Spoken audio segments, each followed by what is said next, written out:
Hello friends, मैं doctor Priyanka स्वागत करती हूँ आप सबका मेरे YouTube channel homeo care for all में।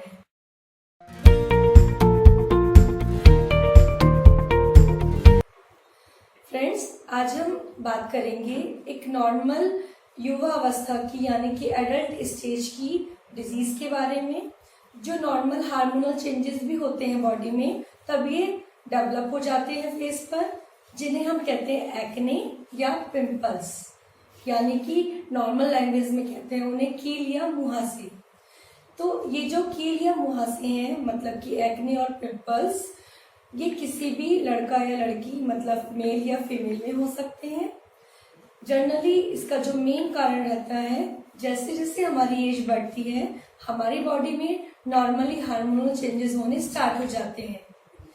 जनरली ये माना गया है कि यदि मेल है तो उसमें टेस्टोस्टेरोन का हार्मोन लेवल बढ़ने लगता है, और यदि फीमेल है तो उसमें ईस्ट्रोजन या प्रोजेस्टेरोन हार्मोन का लेवल चेंजेस होने लगते हैं। जैसे जैसे हार्मोन चेंजेस होते हैं वैसे हमें ये कील या मुहासे या पिंपल्स निकलने स्टार्ट हो जाते हैं। तो ये बहुत ही कॉमन प्रॉब्लम है, ऐसा नहीं है कि ये जनरली ये सभी को निकलते हैं। तो जब ये ज्यादा क्वांटिटी में निकलेंगे तब इनको हम मान सकते हैं कि ये बीमारी है। तो चलिए सबसे पहले मैं आपको बताती हूँ ये कील मुहासे होते कैसे हैं या किस प्रकार के होते हैं। सबसे पहले अब जो ये पिंपल्स होते हैं जनरली ये फेस पर होते हैं, कभी कभी ये नेक तक भी आ जाते हैं।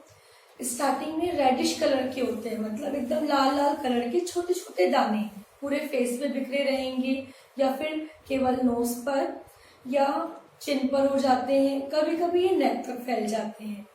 तो ये होते हैं हमारे जनरली रेडिश कलर के दाने। उसमें पेन हो भी सकता है या नहीं भी, पर जनरली ये बहुत ज्यादा पेनफुल होते हैं। अगर ये जो पेनफुल पिंपल्स हैं हम उनको दबाने की कोशिश करते हैं तो इसमें से जो रेडिश कलर के दाने हैं उसमें से कुछ भी नहीं निकलता और बहुत ज्यादा पेन होता है। और कभी कभी ये जो रेडिश कलर के पिंपल्स हैं उसमें थोड़ा थोड़ा पस आना शुरू हो जाता है, मतलब कि उसके टिप पर दिखता है कि वो येलो हो गए हैं। तो जैसे जैसे उसमें येलोइशनेस बढ़ता रहेगा तो इसका मतलब उसमें पस आना स्टार्ट हो गया। यदि हम उस पस वाले पिंपल को दबाएंगे तो उसमें साथ में पस निकलेगा, बाद में धीरे धीरे ब्लड आना शुरू हो जाएगा उसमें, लेकिन पेन काफी होता है। जितना जितना हम दबाते रहेंगे उसमें पेन होता रहेगा। अगर इस प्रकार के पिंपल्स को हम दबाते हैं उसके बाद जब वो ठीक हो जाएंगे तो वो अपना एक गड्ढे नुमा भद्दा सा दाग छोड़ देते हैं, मतलब कि पूरे फेस पर छोटे छोटे धब्बे बन जाएंगे, जैसे गड्ढे बन जाते हैं इस प्रकार से। नेक्स्ट एक आपको होता है कि पिंपल तो है ना, उसमें पस है ना वो रेडिश है, ब्लैक कलर के पिंपल्स हैं। यदि हम उसको दबाते हैं या प्रेस करने की कोशिश करते हैं तो उसमें ब्लैक कलर की कील निकलती है, जैसे उसको हमने दबाया एक तरीके से कील टाइप निकलेगी ब्लैक कलर की।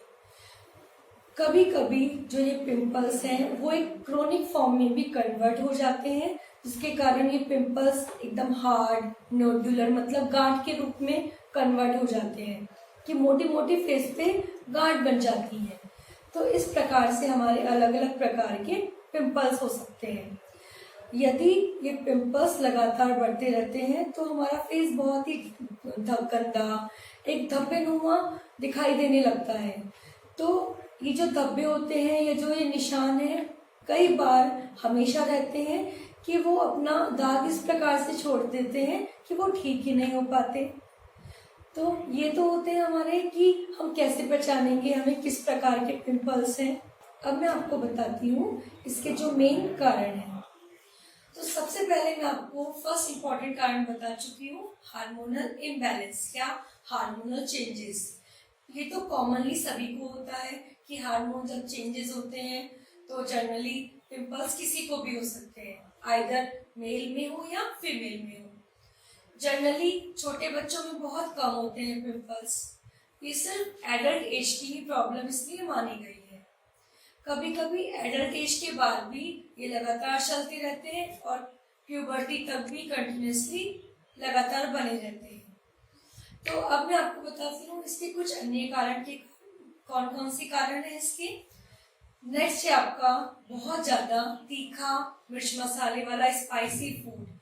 जैसे हम बहुत ज्यादा मिर्च मसाले वाला खाना खा रहे हैं, डेली ऑयली खाना खा रहे हैं, क्योंकि ऑयली स्किन पे पिंपल्स हमारे जल्दी होते हैं, तो इसलिए तेलीय पदार्थों के कारण भी हमारे पिंपल्स जल्दी से डेवलप हो जाते हैं। या फिर हम अपने डेली रूटीन में पानी की जो मात्रा पी रहे हैं, पानी की क्वांटिटी हम कम पी रहे हैं, इसके कारण भी हमारी बॉडी में पिंपल्स डेवलप होने स्टार्ट हो जाते हैं। नेक्स्ट है आपका कि हम अपने खाने पीने में जो प्रॉपर डाइट लेनी चाहिए, जितने भी हमारे जो न्यूट्रिएंट हैं हमारे, उनका हम इंटेक नहीं कर रहे हैं, प्रॉपरली हरी सब्जियों का इंटेक नहीं कर रहे हैं, जिसके कारण भी हमें पिंपल्स डेवलप हो जाते हैं। आजकल तो ये बहुत ज्यादा कॉमन है, क्योंकि मैक्सिमम लोग और जनरली इस एज में एज ग्रुप वाले तो बच्चे स्पेशली पसंद करते हैं कि बाहर का जंक फूड इंटेक करना, पैक डब्बे वाला फूड का इंटेक करना। ये एक मेन वजह देखी गई है पिंपल्स डेवलप होने के लिए। या जो लोग जनरली धूल मिट्टी वाले स्थानों पर जाते हैं, या बहुत ज्यादा स्किन मतलब कांटेक्ट में रहती है, सन के कांटेक्ट में रहे, या फिर सडनली हम अपने धूल मिट्टी में जाते समय अपने फेस को कवर नहीं करते हैं, इसके कारण भी हमें पिंपल्स डेवलप हो जाते हैं। तो ये थे आपके कॉमनेस्ट जो हमारे कारण हैं जिसकी वजह से हमें पिंपल्स या एक्ने डेवलप हो जाते हैं। अब मैं आपको बताऊंगी इसकी मोस्ट इम्पॉर्टेंट होम्योपैथिक मेडिसिन के बारे में। उसके साथ साथ मैं आपको बताऊंगी कि कौन कौन से टाइप्स के पिंपल्स होते हैं जिसमें हम अलग अलग होम्योपैथिक दवाइयां दे सकते हैं। तो सबसे पहले आपका फर्स्ट पिंपल है रेडिश, मतलब एकदम लाल कलर के उभरे हुए पिंपल्स, कि वो एकदम चमकदार हो, एकदम रेडिश हो, उसमें किसी भी प्रकार का पस ना हो, पर बहुत ज्यादा पेनफुल हो। उसमें आपकी जो दवाई मोस्ट इम्पॉर्टेंट काम करेगी वो है आपकी बेलाडोना 30। फिर से नोट कर लीजिए फ्रेंड्स, बेलाडोना 30। ये जो मेडिसिन है आपको सुबह दोपहर शाम लेनी है, 3-3 ड्रॉप खाना खाने के बाद डायरेक्टली टंग पे लेनी है, एक बार सुबह, एक बार दोपहर और एक बार शाम। अब आता है आपका दूसरे टाइप का पिंपल, वो है आपका कील नुमा, कि जब हम दबाते हैं तो उसमें से कील निकलती है ब्लैक कलर की। अगर ब्लैक कलर की कील वाले पिंपल हैं कि हम दबाने पे वो ब्लैक कलर की कील निकलती है और थोड़े से हार्ड है, तो उसमें बहुत अच्छा काम करती है काली ब्रोमेटम। तो काली ब्रोम जो मेडिसिन है वो भी आपको 30 में लेनी है। वो लेनी है आपको सुबह दोपहर शाम, 3-3 ड्रॉप तीनों टाइम, सुबह भी दोपहर भी और शाम। अब आपका आता है थर्ड टाइप जो है आपका पस नुमा, मतलब पिंपल तो है लेकिन उसमें पस भरा हुआ है, जिसके कारण उसका जो कलर है वो येलोइश हो गया और उसमें पेन भी बहुत सीवियर होता है। अगर इस प्रकार का हमें पिंपल है, फेस पे बार बार इस तरह के पिंपल निकलते हैं, तो हमें जो होम्योपैथिक दवाई बहुत अच्छा काम करेगी आपकी, वो है आपकी हिपरसल्फ 30। ये आपकी सुबह दोपहर शाम ये भी तीनों टाइम लेनी है। तो हिपरसल्फ हो गई आपको एक बार सुबह लेनी है, एक बार दोपहर और एक बार शाम।